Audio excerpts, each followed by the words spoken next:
like to do is kind of go through a, like I said, hopelessly incomplete and hopelessly, um, brief overview of sort of 2,000 years of computer history. Um, and I'll elaborate on some of this. I'm not much of a PowerPoint guy, but this is good enough for this. Anybody ever seen or heard of this thing before? So this is called the, you have? Okay. It's called the Antikythera mechanism. Okay. The dating on it, there's some disagreement, but roughly speaking, around 200 BC to 280, somewhere in that range. And it was discovered basically in a shipwreck off the island of Antikythera, which is the island in the Aegean that's before Kythera, hence Antikythera.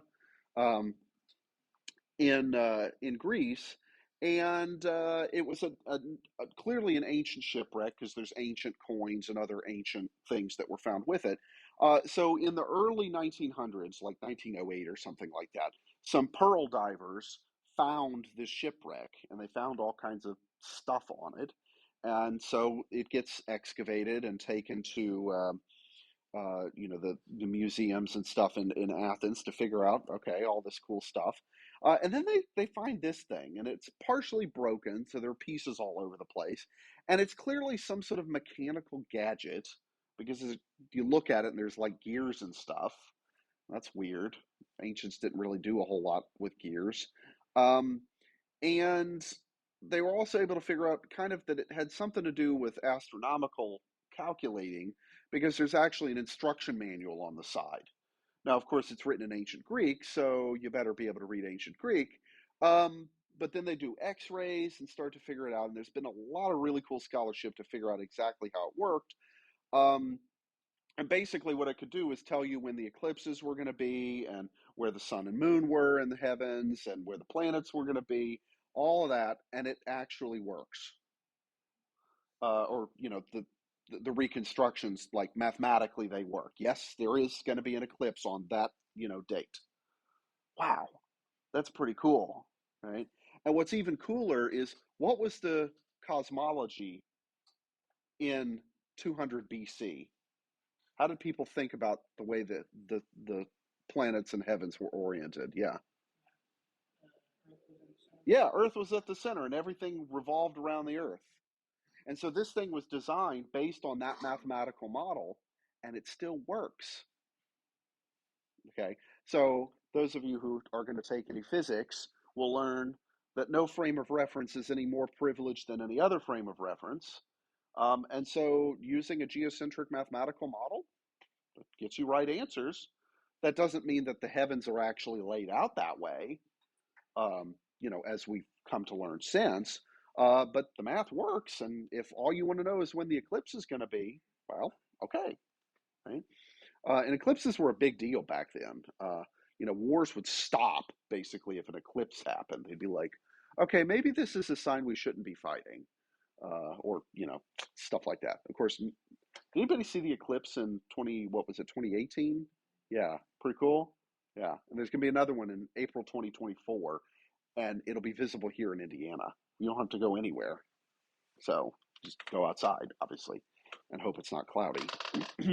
So, yeah. Now you could argue this is really more of a calculator than a computer, but this is the earliest known instance of any kind of mechanical thing for doing calculations in an automated way that we know of. As far as we know, there was only ever one of these things, which that is just bizarre because it's clearly, obviously it's corroded and crap from being at the bottom of the ocean for 2,000 years, but um, like it's pretty fine craftsmanship. It's hard to believe that there would have only been one of these things. But yeah, we're not aware of any other device, and nobody wrote about these things, so it was just something we I mean, what are the odds, right? The one place you go looking for pearls, you find this thing. So, yeah, anyway. Flash forward about 2,000 years in the 19th century, early 19th century, um, during the beginnings of industrialization, a guy named Jacquard designed a special kind of weaving mill that would use these punched cards to automate weaving different patterns rather than having to do it all by hand.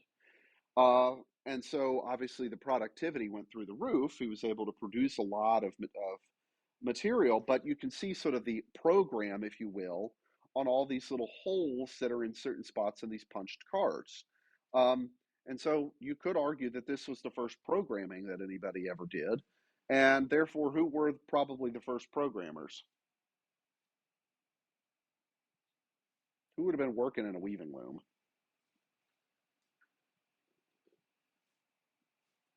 back in the day? Probably a bunch of women, right? Not a whole lot of them in this room. From time to time, busloads of them show up, but I'm told. Um, yeah, so punch cards, and you'll learn a little bit more about the punch card history in the documentary videos. Also in the 19th century, a guy named Charles Babbage designed and built parts of a machine he called the difference engine. He never finished it because he had a better idea, and then eventually Parliament cut off his funding because they were tired of him not delivering. But this is a mechanical calculator, and about 20 something years ago, the British Science Museum got some rich internet tycoon to pay for doing a reconstruction and building one.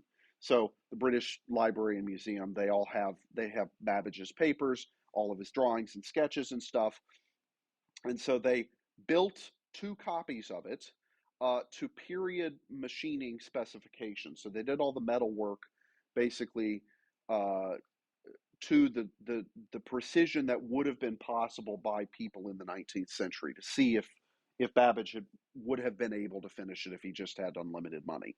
And they were able to. It works. The only thing they had to add was a longer arm on the crank that's on the side. You can't really quite. This is the center part of the crank, and then this is the part sticking out there is where you'd hold it. And then this little piece on the side is actually a printer.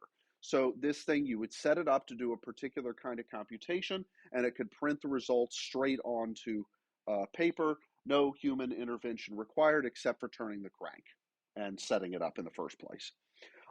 This is a big deal in the 19th century because the way navigation worked, Britain being a naval power, um, has anybody ever done like naval, used a sextant, even know what a sextant is? So if I handed you a sextant, a compass, and a couple of almanacs and said, locate yourself on the planet, would you be able to do it? No. It's a fine art to doing that. Really important if you're a ship at sea, right? And so you would need tables of trigonometry data. So if I asked you, like, what's the sine of 37 degrees, how are you going to get that today? Yeah, you bust out your calculator or the calculator app on your phone. In 1830, you would have had a big book that had a table of trig values and stuff in it. And you'd look them up, and then you do the appropriate computation. Um, but those tables could have errors in them because back in the day, who would have been or how would the calculations have been done? They would have been done by hand by people. So calculator used to be a job title, and now it's a thing you hold in your hand. Um, and they could do the computation correctly, but then when they're, writing it down, they make a transcription error, or when the person is taking the handwritten manuscript and laying it out for printing, they could mess up and put the wrong typeface in, right? So there's a lot of errors that could happen in this process. And having a machine that can do all of it error free was a big deal because errors in this table meant that ships weren't thought they were in a place that they weren't, and it would either crash or not, win victories for the queen or, things of that sort. Okay, so this is a big deal. But while developing it, Babbage had a better idea for a thing called an analytical engine, which is definitely what we would call the first computer if he had completed it. Um, and it would use a difference engine as a part of it, but it would have been a much bigger thing. This has never been completely reconstructed, and Babbage never finished it, and nobody's been able to build the whole thing. We've got a lot of drawings and stuff, but there's still a lot of unknowns about it.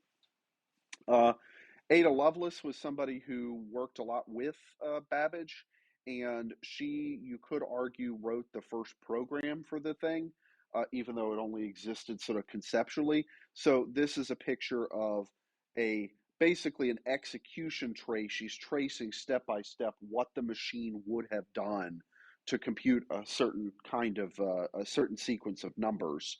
And so you could argue that she's the first true computer programmer. Uh, Her father was a poet named Lord Byron. Anybody ever heard of him? Yeah. He hung out, he was really good friends with the Shelleys, Percy Blythe and Mary Shelley. And what did dear Mary Shelley write? Yep, she wrote Frankenstein, which probably has, who's not, who has read Frankenstein? Yeah. Well, that's not that many, actually. Okay. Anyway, and then he went off and became like a leader in the Revolutionary War in Greece, and so he's a national hero in Greece, even though he was British. Yeah, kind of weird. But his daughter was a total nerd, and yeah. Okay, so flash forward into the 1930s, and this thing was invented. It was actually a commercial product, and then the Nazi government basically took over it and made it so that nobody else could use it. There were several versions of this thing. So the German Navy had a different version than the Army, and the Air Force had a slightly different version, but they all worked in basically the same way. You had a keyboard, and then you had a bunch of lights up at the top. And so if, let's say that we hit the T key, then a different letter is going to light up on the top, and that's the letter that we transmit in our message. So let's say that we hit the T key and the A key lights up. What do you think would happen if I hit the T key again? A different letter would light up, not the A again. Okay. And the way this worked is, you can't really see it in this picture, but at the top of the lights, you would put in these rotors. Okay. And they kind of worked like an odometer in your car, so that when the far right rotor makes a complete revolution, then the next rotor makes a part of a revolution, and it keeps going. And every time you hit a key, it would advance the far right rotor by one notch. And every time the rotors are in a different position, it scrambles the letters in a different way. Okay, this made it very, very difficult to crack, because you would get this message that essentially every time you hit the key, it's being encrypted in a different way than the last letter.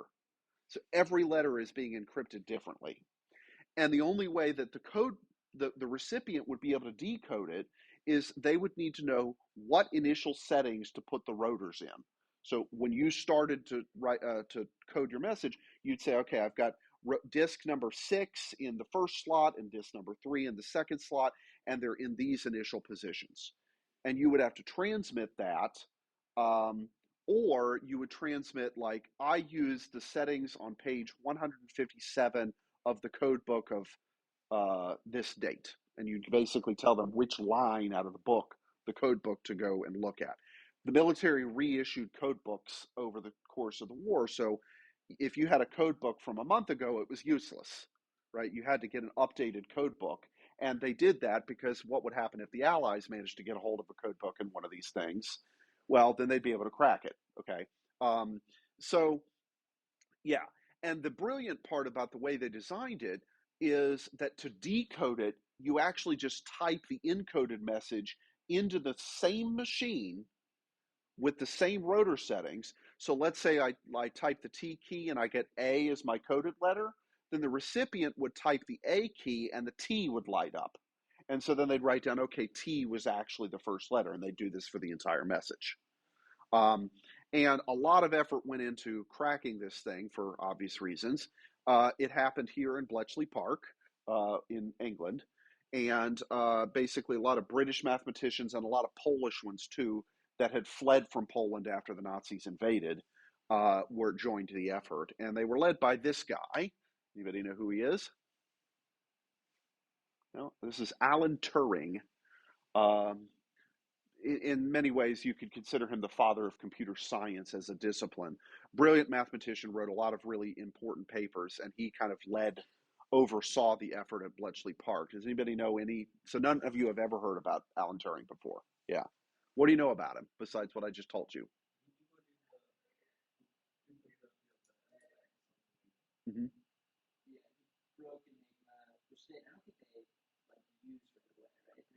Well, sort of. They were able to partially break it, but here's the thing though. If all of a sudden your army starts acting like they know exactly what the Germans are going to do, what are the Germans going to figure out? Exactly. So they had to be real careful to not overplay their hand with stuff because otherwise the Germans would realize and would change stuff. Yeah, but anything about him as a person? Oh yeah, it was. Hmm. Yep, because that was a criminal. Being gay was a criminal offense in England at the time, and this in the 1950s. Okay, so he gets arrested, and he's offered two options. You can either go to jail, or you can take hormone injections to reduce your libido. He took the latter, and then gained a bunch of weight, and was so miserable that he commits suicide with an apple by taking a bite of an apple that was laced with cyanide.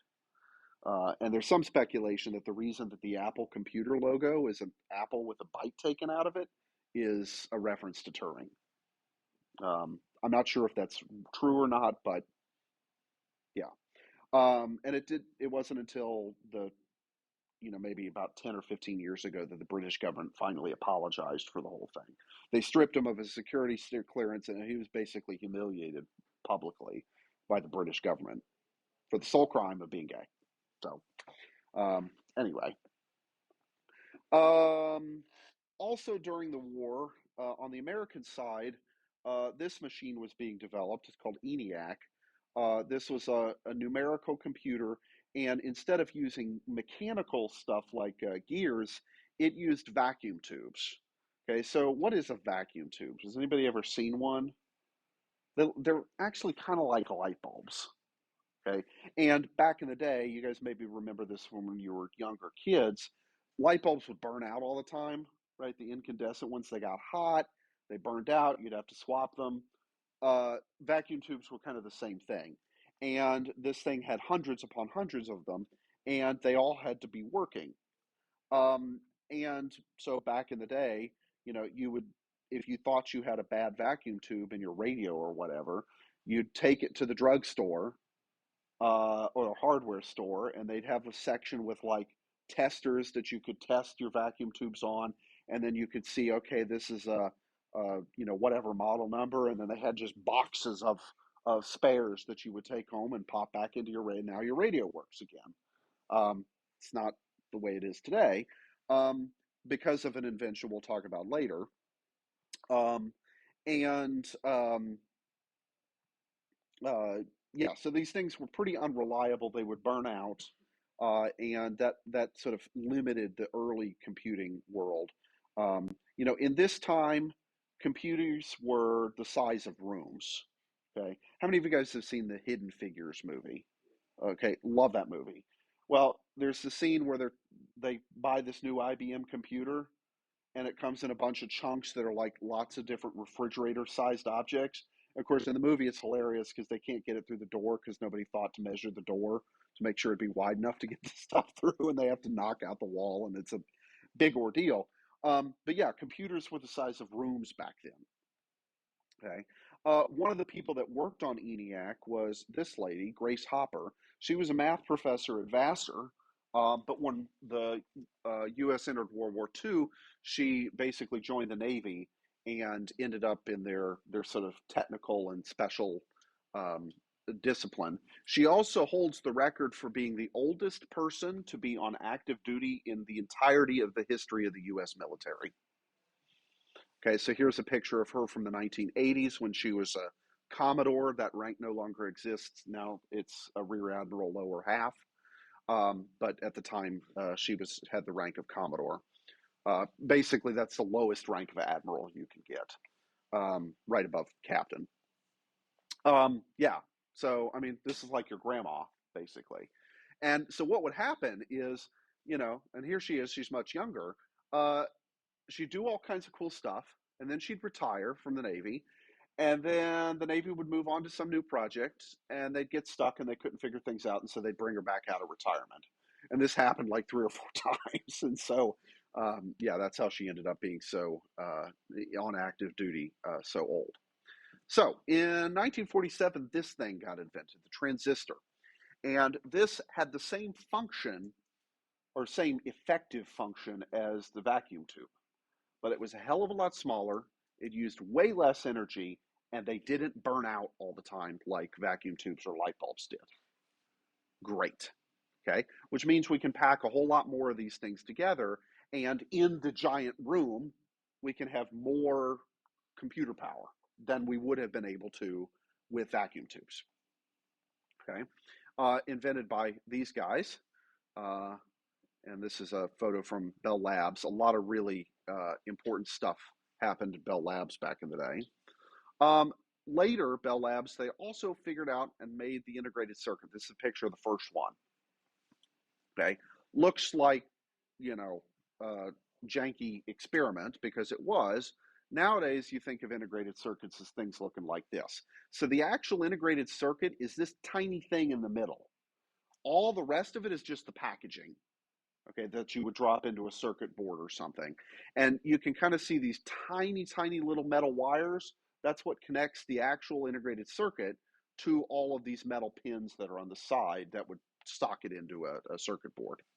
Okay, so there are, potentially millions or billions of transistors in these tiny, tiny, tiny little areas. And so what that meant is you could take, computers shrunk considerably. Okay, so computers used to be the size of rooms, and then they shrunk and were the size of like a refrigerator. Okay, and we called those mini computers. And then they shrunk again, thanks to integrated circuits, to be what we call microcomputers that can sit on top of your desk. Okay. And so this is one of the very first microcomputers that anybody used. This is a picture of an Apple One.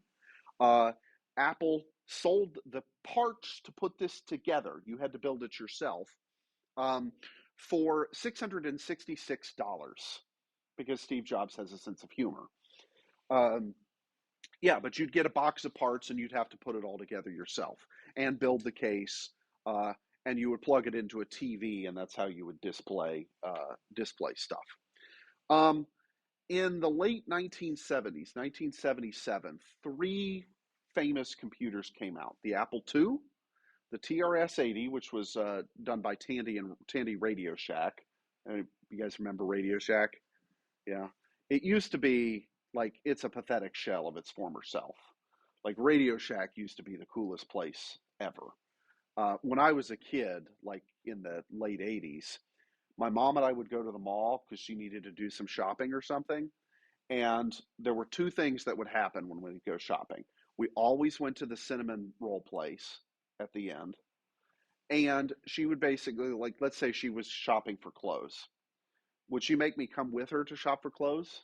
No, she would park me at the Radio Shack, and then pick me up an hour later, and I'd just keep myself entertained with all the cool stuff they had at Radio Shack. Um, so anyway, the Apple II.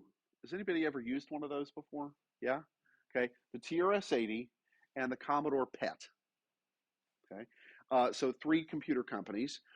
As the early 80s moved along, uh, all three of these companies released updated or new models of computers, culminating in 1982 with the Commodore 64.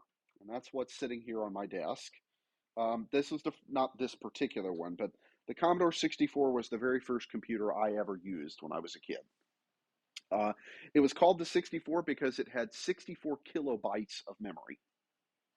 That's it, the entire computer. And there was no permanent storage built into it, like a hard drive or something. So, how would you keep your data? You'd keep them on floppy disks. Okay. And yeah, so I've got one. I'm going to fire it up and I'm going to show you what happens when you turn it on. All right. So,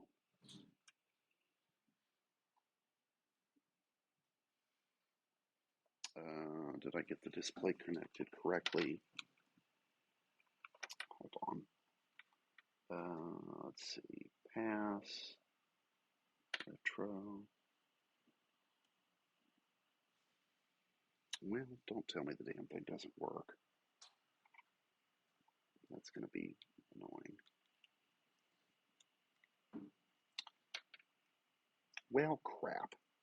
Oh, hold on.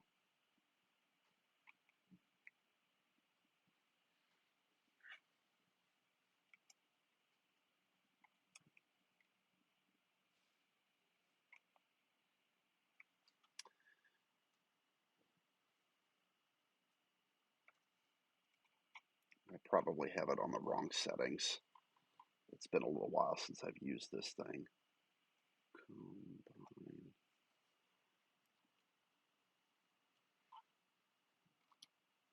Okay, input.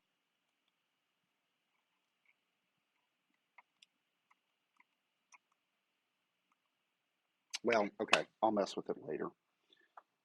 I can show you what it would have looked like in a virtual sense. Um, so anyway, yeah, you would load floppy drives or floppies into it, and what it would look like if you fired it up was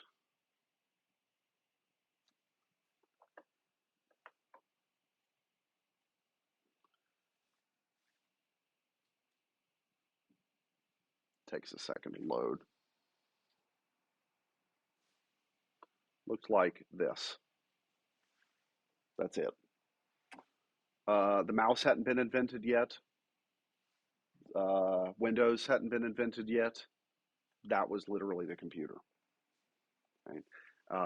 Anyway, so later in the 80s, the Macintosh first came out in 1984, and there was an epic Super Bowl commercial to announce it. Like, it's so epic, you guys have to watch it on YouTube later.